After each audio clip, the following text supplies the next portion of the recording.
relationship back on track. But now let's bring in our panel, our regular Thursday panel, National Senator M.Canavan and WA Liberal leader Basil Zempilas. Great to see you both. And Matt, it seems like the two stars of the week have been Jim Chalmers and M.Canavan, because you stole the show with your rival roundtable, or the real roundtable, as you've been calling it. So these are the four key actions that you want the government to look at: to cut bracket creep, reduce government spending by 4%, curb new NDIS entrants and axe net zero targets. Matt, tell us about your roundtable this week. I noticed you didn't have a press conference like Jim Chalmers did this afternoon, so give us the update here. Well, yes, Sharri, I suppose I didn't need a press conference this afternoon because it was all public. Everything that was said at the round table was broadcast. Thank you to Sky News for doing that. Still available on your YouTube channel for people to replay. And I think we had some of the best and brightest economists and business leaders in this country discussing, frankly, the frankly poor economic performance of our country. We did so in a no-holds-barred way.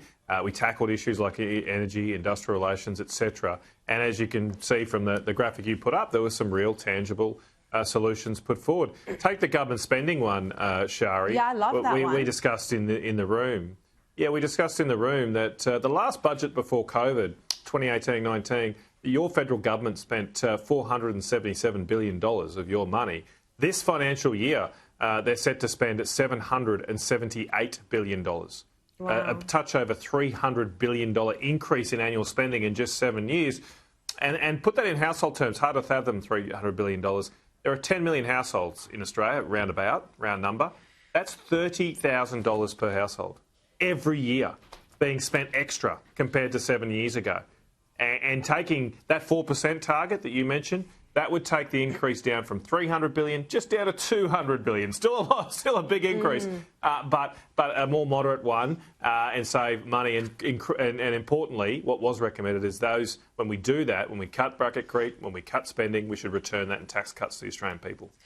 I mean, and this does worry me that there doesn't seem to be any attempt to rein in government spending. The discussion seems to be more about where can we find more revenue. Basil, do you think it's become politically impossible for federal governments to look at reducing spending? Well, you can certainly understand why people say that. It shouldn't be an impossible ambition, though, should it? No, and I think, to be very clear, and sometimes people confuse this, people take the line that we want to reduce government spending to reducing the public sector. That does not have to be the case. They can be mutually exclusive, and often they will be. But reducing spending should be an ambition for all tiers of government across Australia, and it certainly should be at the federal level. And we've seen some spending absolutely out of control. So I applaud Matt on his initiative, the off-Broadway version, if you like. They all seemed very happy. It was an intimate crowd, a bit more casual, and it seems to have some real outcomes in terms of targets and ambition. And after all, that's what we want our politicians to be doing. They don't all have to agree, but we do want them generating ideas. And Matt and his team certainly did that. No, and he did it very well, and Ross Greenwood did a great job as well. Now, former Premier Jeff Kennett has had an epic spray. He's slammed Victorian Premier Jacinta Allen for the flailing economy, for soaring crime.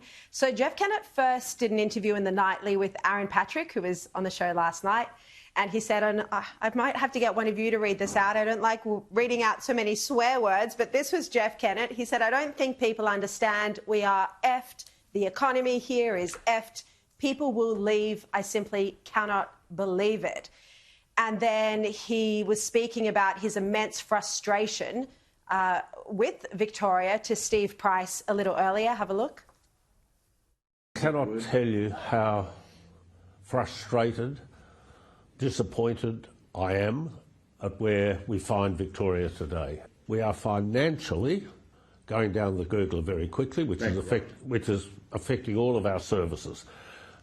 But worse, we've now got this lack of focus on actually addressing this lawlessness, which has almost become a competition between some of our young today. I mean, Matt, you can't disagree with that, but then we see this new polling which shows support for Jacinta Ardern's government is only increasing from 22% in January to now 32%. I mean, how can you explain this? Well, look, I'm not a Victorian, Sharri, so it's a little hard to explain because I would disagree with Jeff in one respect. I don't think people will leave Victoria. They are already doing so. Almost every second person I seem to meet in my hometown of Yeppoon has as a refugee from Victoria. Plenty of them have moved up. They've had enough. They've gone. And look, I suppose one problem here is perhaps everyone that's upset with the Labor government's already gone. So that's why their polling numbers are going up. But clearly, I suppose the challenge for the opposition here is to just offer that credible alternative. I think where I do agree with Jeff is speaking frankly about the issues facing that state. They're in enormous amounts of debt. Their economy has not recovered from the enormous lockdowns of COVID, and it's a drag on our national economy. So, look, I think the way to win from opposition is to be clear about your plans and clearly outline how you're going to make a bad situation in Victoria much better. Well, Matt, maybe you need to give that advice to your own party, your own coalition on how to win from opposition, because I don't think they have any idea what they're doing either.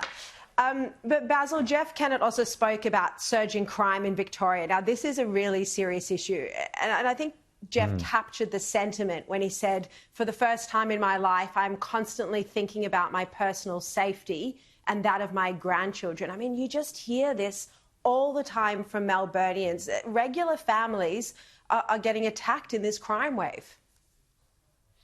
I think we need to understand, don't we? Jeff Kennett is a lot of things, but he's a very proud Victorian and he has a very distinguished and proud legacy as the Premier of that great state. And he is genuine in his frustration and genuine in his disappointment, not only for the net debt, which just continues to spiral, but when personal safety is at these levels and people on the street are genuinely fearful, and we hear lots of people post lots of stories. I too am not a Victorian and struggle to understand lots of things about Victoria, but we see lots of stories from mums and dads talking about how unsafe they feel in their communities. And there is nothing, health and safety are the two most important things to any Australian citizen.